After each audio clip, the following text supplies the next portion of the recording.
Saurabh study official में आप सभी को स्वागत है। और इस मानव कान की संरचना स्वीटी बहुत ही अच्छी तरह से इसको समझाएगी। ठीक, तो यहाँ पर स्वीटी आओ और कान की संरचना के बारे में आप लोग सुनिए।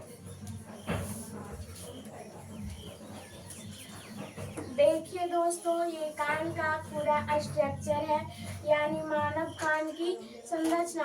सबसे पहले हम लोग ये जानेंगे कि कान क्या है। कान एक मुख्य ज्ञानेंद्रिय है। यह एक अति संवेदी युक्त अंग है, जिसकी सहायता से हम ध्वनि को सुन सकते हैं। ज्ञानेंद्रिय का मतलब क्या होता है, ये समझिए। जैसे हमारी मुख्य ज्ञानेंद्रिय आँख, कान, नाक, मुंह इत्यादि मुख्य ज्ञानेंद्रिय है। सबसे पहले फिर ये देखिए कि कान को कितने वर्गों में बांटा गया है। मानव कान की संरचना 3 वर्गों में हुई है। पहला है बाह्य कान, दूसरा है मध्य कान और तीसरा है आंतरिक कान। सबसे पहले ये जानिए कि बाह्य कान क्या है। बाह्य कान का खुला भाग बाहर से ही दिखाई पड़ता है। बाह्य कान में कर्ण पलव और कर्ण नलिका होते हैं। इसका भाग बाहर से ही दिखाई पड़ता है। बाह्य कान का प्रमुख कार्य जो किसी भी ध्वनि तरंग को एकत्रित कर मध्य कान में भेजता है। दूसरा है मध्य कान। मध्य कान क्या है? मध्य कान में कर्ण नलिका से कसकर बंधी तनी हुई एक झिल्ली होती है।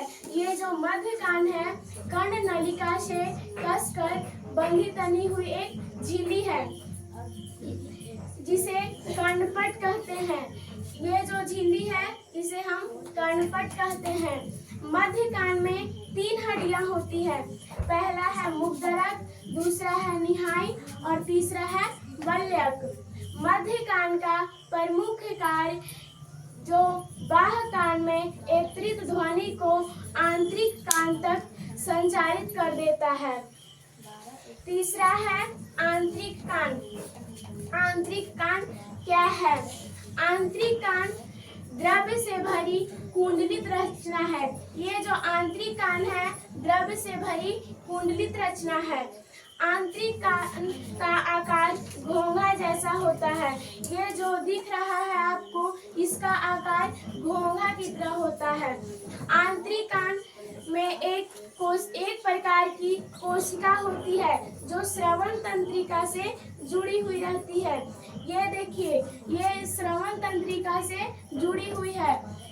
श्रवण तंत्रिका मस्तिष्क से जुड़ी हुई रहती है। श्रवण तंत्रिका जो हमारा मस्तिष्क है, उससे जुड़ा हुआ रहता है। हो गया।